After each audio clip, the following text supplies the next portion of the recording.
Hi guys, today is day 26 and our lesson is over dot plots and frequency tables. So let's take a look at your notes here.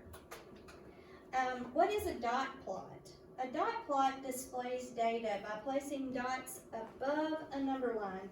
Each dot represents one data value. So let's look at our first example.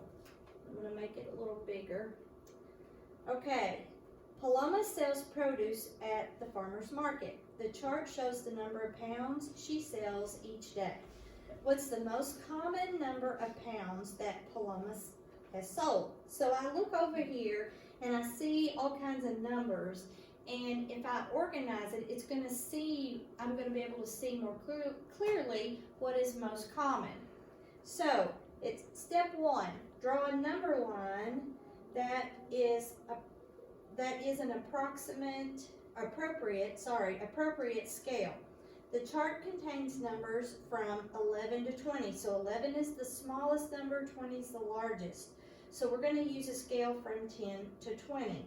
I don't even know why they put 10, honestly, because if we don't have a number of 10, we don't need it.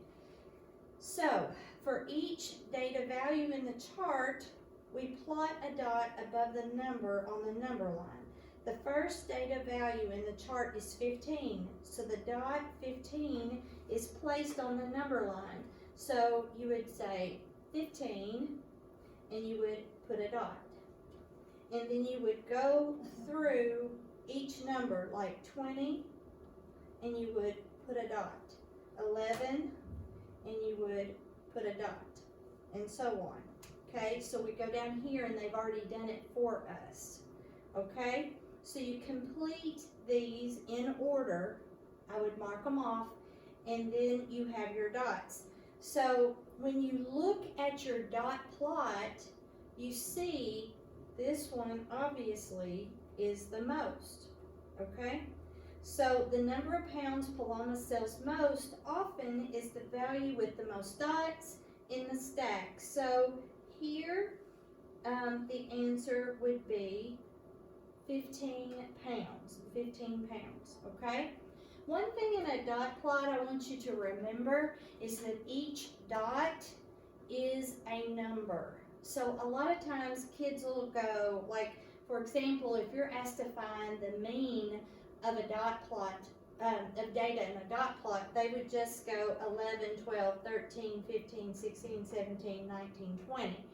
But you've got to realize that's two 11s, one 12, one 13, and then you have 1, 2, 3, 4, 5 15s. Okay, so each dot is a number. And it also helps you to put your numbers in order from least to greatest. Okay, so let's look at another example at the bottom. It's going to be short and sweet today. Complete the dot plot. I have already done the dot plot. I just went 26, put a dot, 25, put a dot, and so on. And then it says, what's the most common number of cars sold per month? Well, look at your dot plot, and you can see that 26 is the most common number of cars that are sold that month, sorry.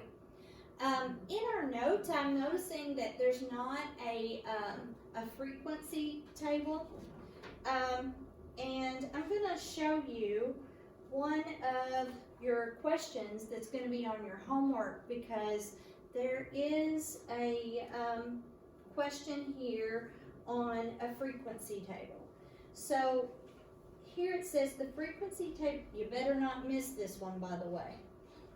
The frequency table shows the ages of the actors in a youth theater group.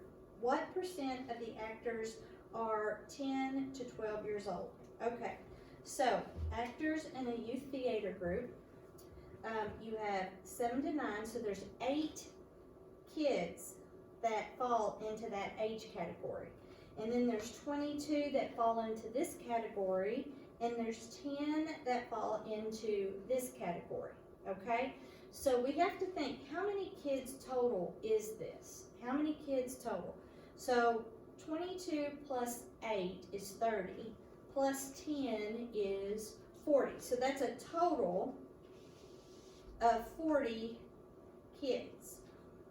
40 kids. Okay, a total of 40 kids. So, again, the question says, what percent of the actors are 10 to 12 years old? So, if we have 22 out of 40 kids, you have 22 out of 40 kids, what percent is that? Remember how we solved percent problems? I think we did that back, was it January maybe? We worked on percents. You would cross multiply and then divide. So to solve this problem, I need you to 22 times 100, that would be 2200, and then you're going to divide that by 40. So 4 goes into 22 5 times, so 5 times 40 is 200, and then I subtract and I get 200, and so we already know that 5 times 40 is 200, so your answer would be 55%. So I'll know who watched this video if you get this question right. So no one needs to miss the question about actors in a youth theater group.